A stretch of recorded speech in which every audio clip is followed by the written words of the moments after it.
Depuis quelques jours, nous travaillons sur l'écriture de phrases. Aujourd'hui, nous allons essayer de lier ces phrases pour en faire un court texte. Avant de nous lancer dans la réalisation d'un texte, rappelons-nous comment nous devons écrire une phrase. Premièrement, vous devez inventer la phrase dans votre tête et imaginer la situation. Ensuite, il faut que vous parveniez à compter le nombre de mots que vous allez utiliser, ce qui peut vous permettre de faire le squelette de la phrase et donc de ne pas oublier de mots et de ne pas confondre la syllabe et le mot. Enfin, lorsque l'on va écrire cette phrase, il va falloir bien vérifier qu'elle ait du sens et qu'à l'écriture, nous n'ayons pas oublié la majuscule et le point. Pour nous exercer, nous allons prendre l'exemple de cette situation avec les 3 images présentes devant vos yeux. Il s'agit d'un jeune garçon qui, a priori, lance un bâton à un chien. Pour chacune de ces images, nous allons donc rédiger une phrase qui ait du sens. Pour la première image, je vous propose la phrase « Le garçon lance un bâton au chien ». J'ai bien mis une majuscule au début de ma phrase et l'ai finie par un point. Seconde image. Cette fois-ci, nous pourrions écrire « Le chien rapporte le bâton ». J'ai toujours la présence de ma majuscule au début de ma phrase et de mon point à la fin. Enfin, pour finir ces 3 images, voici la dernière phrase que je vous propose. « Le garçon caresse le chien ». Ces 3 phrases ont du sens, mais sont indépendantes les unes des autres. J'ai bien expliqué ce qui se passait sur les images, j'ai bien mis des majuscules et des points au début et à la fin de mes phrases, mais maintenant, il va falloir que nous essayions de les rendre cohérentes. Cohérentes, cela veut dire qu'il faut qu'on arrive à les lier les unes aux autres pour qu'elles puissent avoir du sens tout ensemble. Quand nous travaillons en compréhension, nous avons vu qu'il y avait plusieurs stratégies pour lire et comprendre un texte.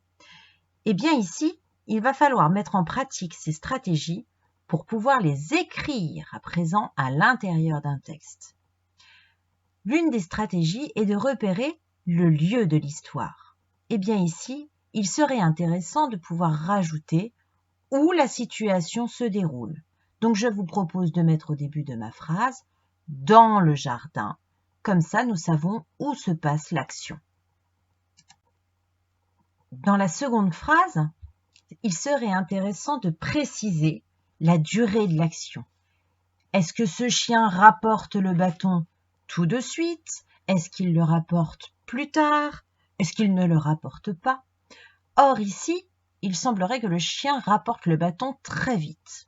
On pourrait donc rajouter le mot « aussitôt » au début de ma phrase. Aussitôt, le chien rapporte le bâton. Mais ici, on ne va pas répéter encore une fois le bâton.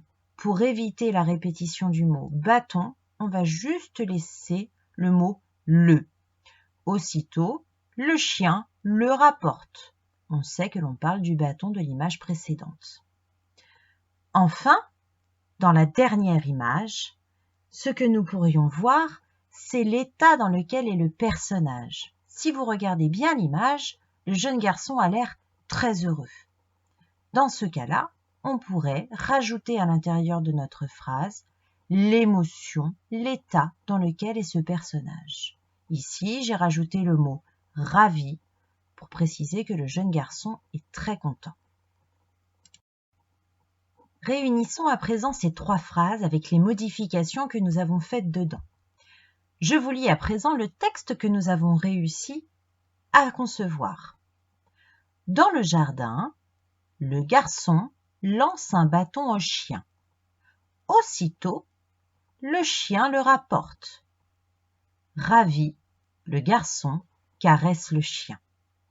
Nous avons fait 3 phrases différentes, nous avons bien la présence de 3 points, mais cette fois-ci, nos phrases sont liées les unes aux autres par un lieu par des mots qui permettent d'établir une durée et également en précisant l'état des personnages.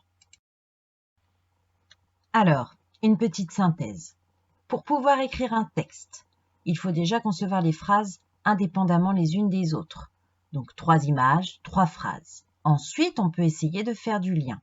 Pour faire ce lien, je peux préciser le lieu de l'action. On peut utiliser des mots qui permettent d'établir une durée ou alors la succession des événements, tout à coup, ensuite, puis, encore, et, etc. Nous en avons vu plusieurs en classe. Lorsque vous faites vos travaux à l'oral, régulièrement, je vous dis « Réfléchis, quel mot pourrait-on utiliser à la place de « et » ou de « après » Eh bien là, on pourrait les faire à l'écrit. Vous pouvez également donner les émotions des personnages. Lorsque nous avons travaillé sur la fleur des sentiments, vous avez trouvé un tas d'émotions qui pourraient être à l'intérieur de textes. La colère, la sérénité, le fait d'être heureux, la joie, tous ces états peuvent permettre de donner des précisions au texte. Et enfin, il faut essayer de ne pas faire trop de répétitions, de ne pas répéter le même mot à plusieurs reprises. N'hésitez pas à regarder encore et encore cette petite vidéo pour pouvoir vous aider.